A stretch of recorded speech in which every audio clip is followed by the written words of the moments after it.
Right then, good afternoon. Hello, good afternoon, and welcome to Canny Commuting, the series that makes it easier for you to walk, cycle, and get public transport to work and for work. Canny Commuting is brought to you by My Journey Hampshire in association with Sustrans, the charity that makes it easier to walk and cycle, and is funded by Highways England. My name's Andy, and I'm going to be your host today. Today's subject is all about carrying heavy stuff to work, which is a subject very close to my heart, as I really would rather never carry heavy stuff, but that's kind of how it goes. My background is that I have been walking, cycling, and getting public transport to work and for work in Winchester and Southampton and Eastleigh and Portsmouth for about the last 15 years in a variety of jobs. Outside of my day job, I'm also a cycle guide and coach, and love nothing more than encouraging people to get out and experience the world around them and feel confident and happy while they're doing it. Today, I am ably joined again by Natalie. Natalie, would you like to introduce yourself to everyone?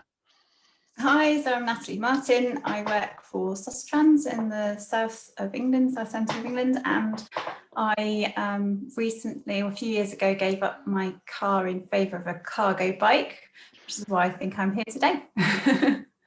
Brilliant. And I am also joined for the first time by Joe, who is stepping out from behind the scenes to the bright lights of the camera. Joe, would you like to tell us a little bit about yourself?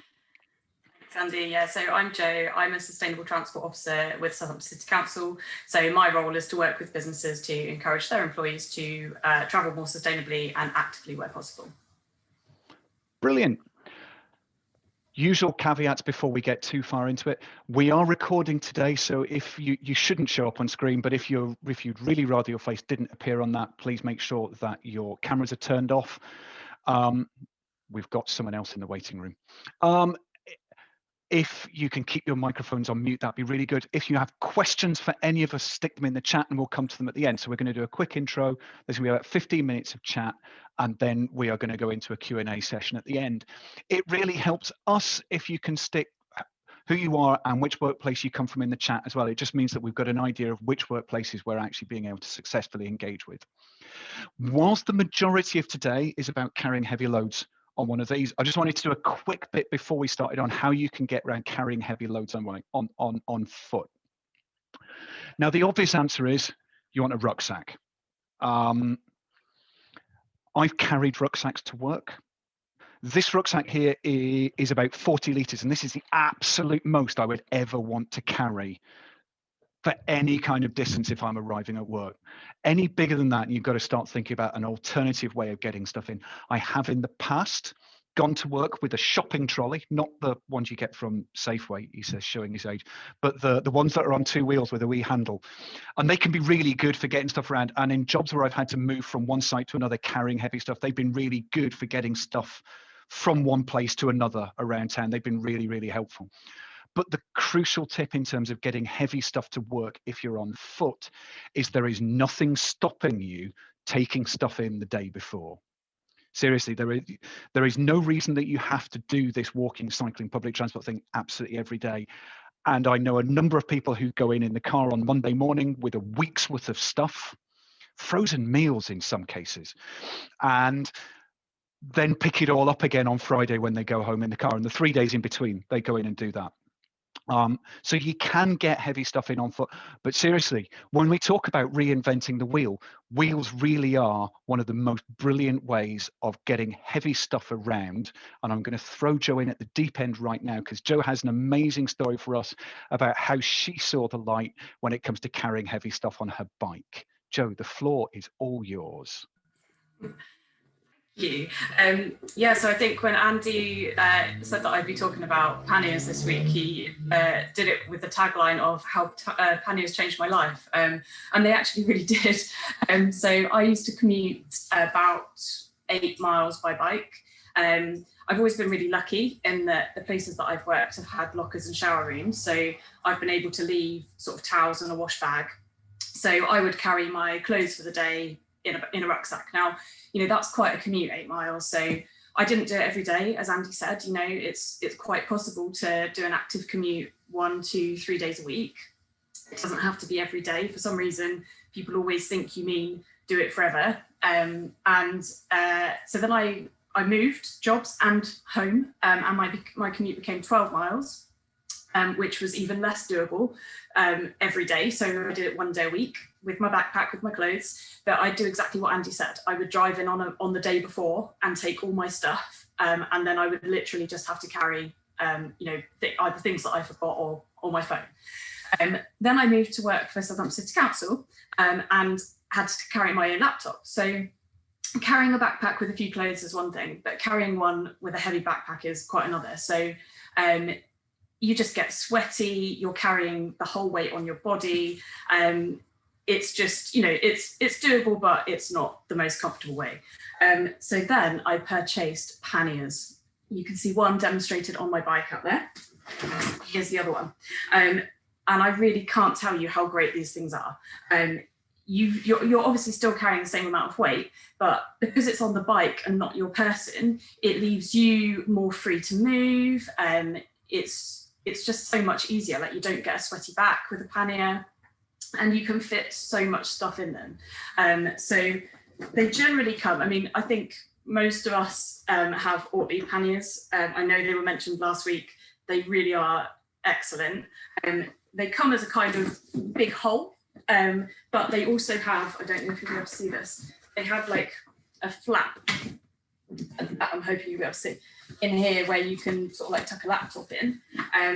But yeah, they're just brilliant. And these particular ones also come with handy inserts. So I got this one, which I haven't actually managed to use very much because of lockdown, but it's got a padded insert to put a laptop in.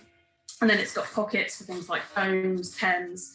And the beauty of this is that obviously if you're riding in the rain or on slightly mucky roads, and the actual pannier bag gets a bit wet and mucky, you can just whip this out and take it to your desk, and everything's clean and tidy and you're a lot less unpopular.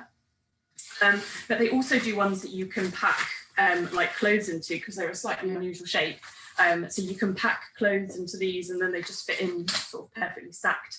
So if you get to work and you know that you've got one full of your clothes that you want to change into, you just whip out the one you want. The other thing is that not only are the bags really handy, but also when you've got panniers and you've got a pannier rack, you need one of these bad boys, little bungee cord. You can bungee anything to a pannier rack. This evening I'm about to go and pick up a turbo trainer, and I'm going to take my bike, and it won't fit in a pannier, but it will fit on the rack. And I've been known to carry my D-lock on it as well. I don't have an actual bracket for my lock, so I sometimes just put that on the top, and then wrap the bungee around it and hold it in place. And the rack itself was actually really easy to fit, so I think I fitted that in about 20 minutes. You just need to check that the bike is capable of taking a rack. And I think that one's rated at about 25 kilos. So it will actually take quite a bit of weight. I know some people have reservations in terms of sort of being a bit off balance if you've got heavy panniers on. I tend to put sort of balance the weight as much as I can, but I tend to put the one with the laptop on the side that is sort of towards the curb, so that if I'm overbalanced either way, it's going to be into the curb, not into the road. And then the only other thing to think of in terms of balance is that when you get going on them is to put your weight forward, so there's no unintentional wheeling, just so that you make sure that you've got both wheels on the road. But yeah, I think they're great, and to say not only are they useful for carrying stuff for work, but I've taken a watermelon on a picnic in a pannier, so yeah, useful for all manner of things. So I think that's panniers in a nutshell. Natalie, I think we're going over to you. Andy, is that right? That's absolutely correct. Super. Okay. So having worked for Sustrans for some time, I really wanted to be someone who didn't have a car, didn't have that dependency on a car.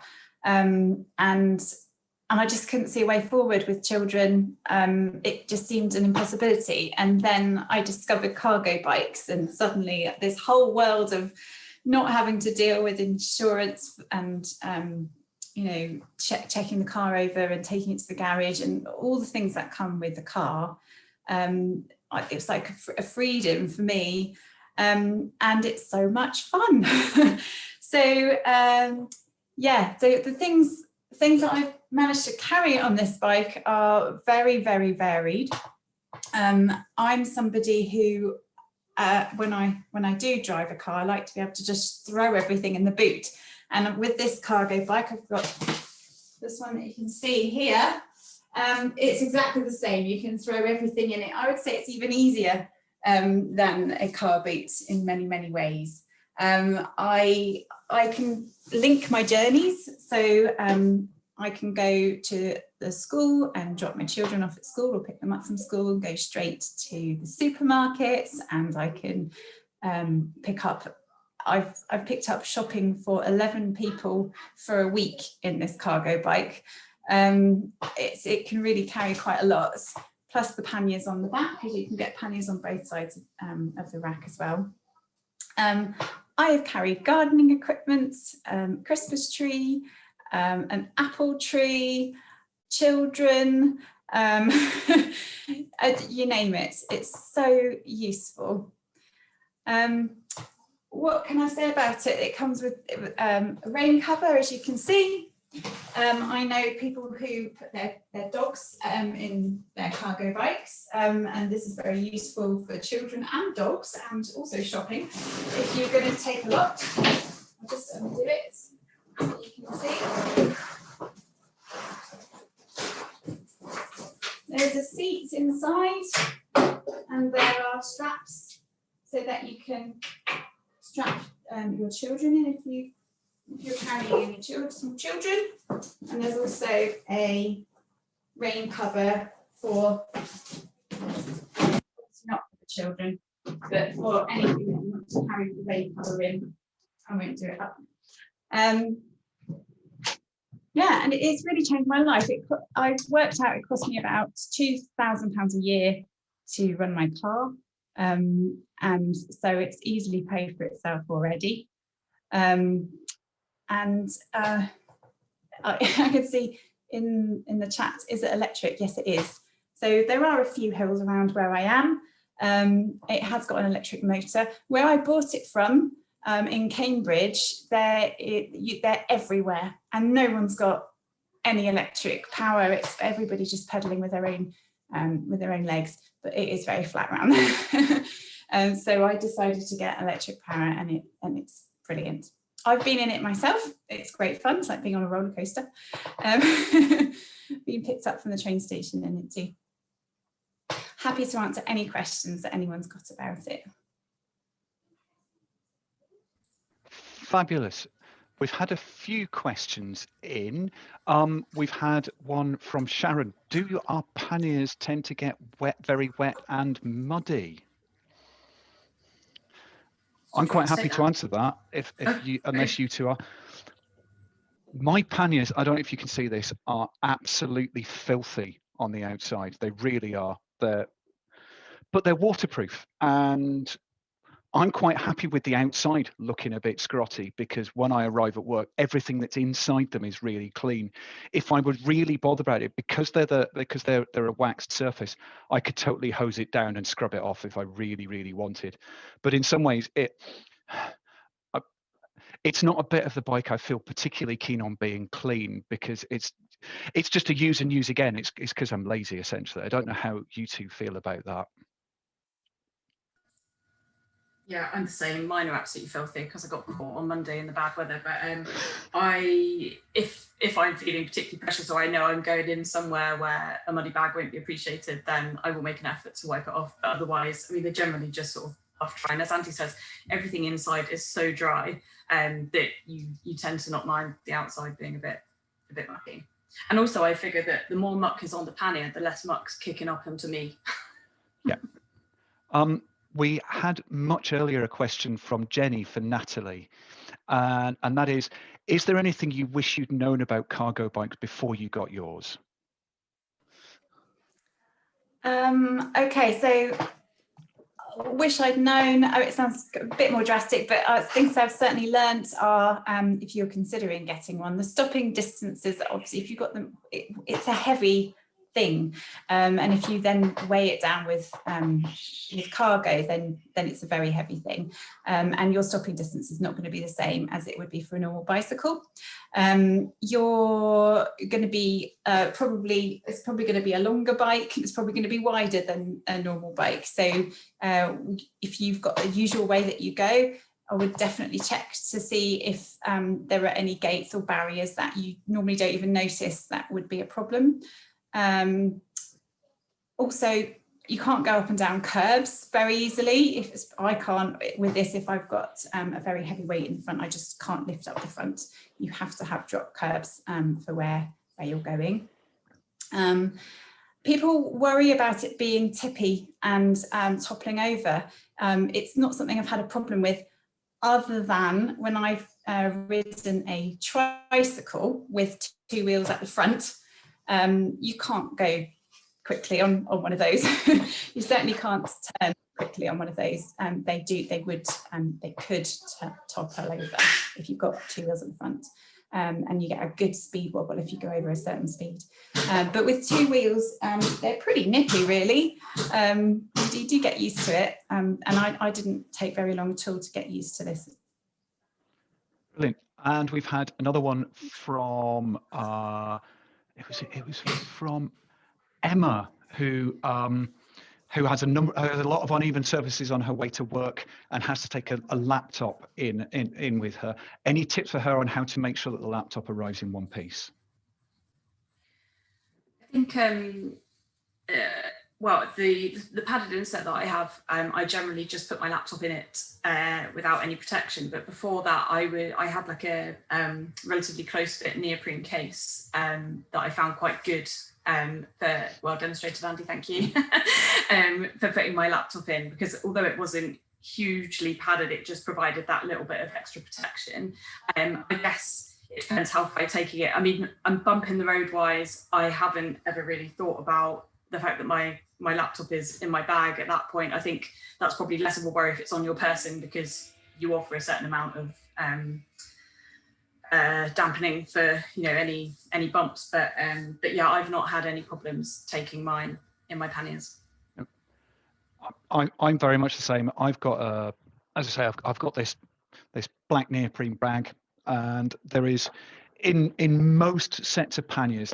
I'm going to endeavour to hold this up to the camera, but it may well be a bit of a faff.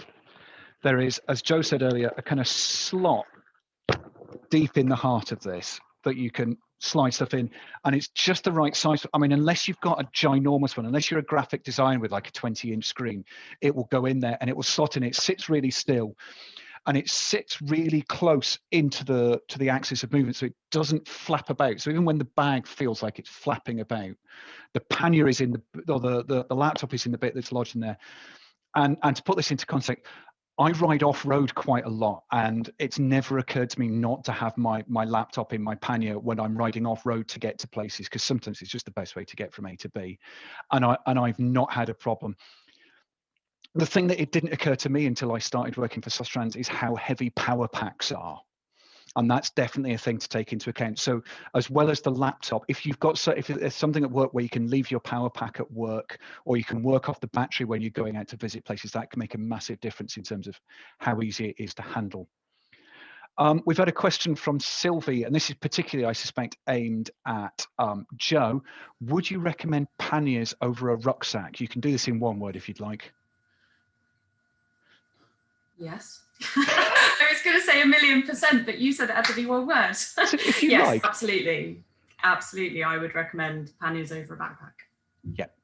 For lots of reasons. They're just the fact that you're not carrying the weight on your person. It's so much easier. You don't get sweaty. So, by being able to use panniers instead of a backpack, I've removed my need to shower on my commute to work. Hopefully those colleagues of mine agree. But yeah, no, I would definitely recommend it. Natalie? Absolutely. I used to be a complete rucksack stickler, but actually since having these panniers, that's made a huge amount of difference. I'm also a bit of an electric bike convert. As you can see, I've got an electric. So, with the money that I've saved from not having a car, I was able to buy an electric bike for those times where I don't need to carry huge bulky loads, but I still have a weight to carry on the back of the bike, and that is super useful. Yeah, I'm absolutely the same. When I first moved down here and I was working in Portsmouth for about the first 6 months, I was carrying everything to work in a rucksack. And then I got a new bike with a pannier rack on. I thought, oh, panniers are for old people who go bike touring and, tuck this. And it was just like night and day. It's just like suddenly it didn't matter what I was throwing in my bag and nothing would stick in my back and I wouldn't end up with sore shoulders. And I'd kind of forgotten that till I came back to Sustrans. I was kind of between bikes and didn't have something with a working pannier rack. And I actually weighed my laptop and power pack, and they weighed 4.5 kilos between the two of them. And every time I kind of dreaded having to go out to go and visit someone or for a meeting because of the amount of weight that would put on my back. And panniers, one of the things that is worth knowing about some of the panniers is a lot of them come with a shoulder strap. So I often arrive at somewhere with my bag over my shoulder like that. You can also get an attachment for it that does fit like a rucksack, which can be quite helpful for some people. But yeah, I mean, I just use it like a hold-all. It's just so convenient. They're really good. Next question is another one from Ray. Any thoughts on trailers? Are they any good? I've used trailers before. I like using trailers. I don't like it as much as a cargo bike. Certainly not an electric cargo bike. But there are very many different ones, and the way they attach and how fiddly it is to undo them and do them up varies according to what type you get. So it depends very much what you've got to carry. What I like about this particular cargo bike is that your cargo is in front of you. If you're carrying children, that's really nice to have them just in front of you and not behind. And also with trailers, they can bump up and down a huge amount and shake everything to bits. Whereas with the cargo bikes, where they've got sort of integral within the bike, it doesn't tend to do that quite as much. Brilliant. Again, another question from Ray, who has half answered his own questions, but hey ho. For bikes that don't come, and this is the thing, if you haven't got pannier racks, what you really, and I'm going to bring this over, this is about as far as my cable stretches, it's going to stall now, isn't it? Yeah. Is that you need to make sure that you've got the right mounts on your frame to mount the panniers onto. So I'm now going to have to move my laptop. And essentially what you're looking for is a bolt there and a bolt down there. And if it doesn't have those, you can't put a laptop on it or a set of panniers on it. So Ray would like to know if you have recommendations for if your bike doesn't have pannier rack attachments. And I'm going to let you to go for this whilst I wangle my webcam. Any thoughts from either of you about this? I don't know. Cool. I'm sorry. Oh, that's all right. I don't either, but I did see Ray's thing about saddle packs, was it? Yes, I'm going to come to that in a moment. Do you want to talk? Okay. If I finish talking about pannier racks, and then I'll let you talk about saddle packs. No, it's fine. It's cool. So you can get pannier racks that clamp onto your seat post and have a big bar that sticks out the back. They've got a much lower weight limit on them because at some point that bar is going to kind of bend that way, which is not ideal. And there is also the perennial, if you've ever seen anyone with mudguards mounted to the seat post, at some point they end up at kind of 45 degrees to everything else, which always worries me slightly. But if you haven't got the mounts on the frame for a pannier, they can be really good. Joe, talk to us about seat packs. Yeah, I've just fished mine out of my pannier because I had to take it off in case somebody decided to steal it. So this is my seat pack that just goes on my trusty commute bike. It literally just clips up underneath the saddle. And then in there, I just keep a spare inner tube, tyre levers and a multi-tool and a pair of gloves just in case I happen to get a puncture. And I've got everything to hand. So I've got one of these on all of my bikes. So yeah, even my one that I ride where I don't carry stuff has got a saddle pack and also a top tube bag, mostly for snacks. But yeah, so I think saddle packs are equally good. And also I just popped off to find my little Ortley backpack attachment. So you can actually turn a pannier into a backpack, as Andy said, but I thought it would be easy to show. Brilliant. We've had another question from Sharon. We've only got a few minutes to go. And Sharon said, it sounds like panniers are the way forward. What do you think it would work to strap your usual backpack to your rack instead of panniers, or do you think it would get too wet? I think if the backpack is waterproof, I mean, it's probably a kind of okay solution, but it's, you know, as long as it was well and truly strapped on and you're not going to get any things that come loose and are going to interfere with your wheels, then I guess it would work for a while. But I think overall, yeah, panniers is probably the way to go. Natalie? I would agree. You can pick up panniers relatively cheaply, and I think they're worth every penny if you can get some good ones as well. Yeah. Yes, you can. Just make sure it's not interfering with the works of the bike. It's not gonna get into the wheel as it turns as well. Yeah, I think for me, I would have a fear of things catching in the rear wheel, which is not a feeling you want to have. We have talked about these Ortley panniers loads, and they can be really, really expensive. I mean, the kind of levels of expense. You can get cheaper panniers. They will tell you they're waterproof, and they are lying, but there is nothing to stop you putting things inside them in dry bags. In my old job, I used to do that. I would wrap all my clothes for going to work inside a dry bag. So I knew that even if the water got in through the pannier, what was inside the dry bag would stay. And in answer to Jenny's question about cycle to work, the cycle to work scheme allows you to buy a bike plus accessories as a package. And I did actually get this on the cycle to work scheme. So I got the rack as part of that, but I knew I'd already got the bags. But if the shop had sold the bags as well and I wasn't getting them, that could have all been fitted in as part of that. But it will come as part of the value of the scheme. We are just about out of time. Before we go, I am about to stick a link in the chat. This is really, really important. Today is episode 4 of Canny Commuting. We have originally planned 5 episodes out. We'd like to carry on doing more, but we'd quite like your help in telling us what you'd like us to do. So in the chat, there is a poll where you get to choose which of the 7 options we've planned you think would be great for having as future episodes. Or if you don't think that any of those are any good, or if there's something you really want, there's a free choice answer after that. It's really helpful for us if you can do that. Please share it with people you think would find it interesting. And first up, thank you very much, Natalie. You've been absolutely brilliant again today. Thanks for sharing your stories about how you've given up your car and how cargo biking is actually quite straightforward. And thank you, Joe, for telling us stories about how panniers changed your life. If ever there was a phrase I never thought I'd say before I worked at Sustrans, that's probably it. Thank you very much. Thank you again, everyone else, very much for turning up. We will be posting this video on YouTube tomorrow. If you're watching this on YouTube, please like and share and subscribe to this. The more people who see this video, the better we look in front of our funders and the better our job is. So please do share this and share the link. This will all go up on our socials. I am at Sustrans Andy. Natalie is at Sustrans Natalie. Joe doesn't have a handle. Most of us are on LinkedIn as well if you would like to try and get hold of people there. Thank you all very much for coming, and we will see you again next week when we are going to be joined by Bike It Ray, who is going to be telling you all about how to fix punctures so that a flat tire needn't be the end of your journey. We will see you all next week. Thank you very much. Goodbye.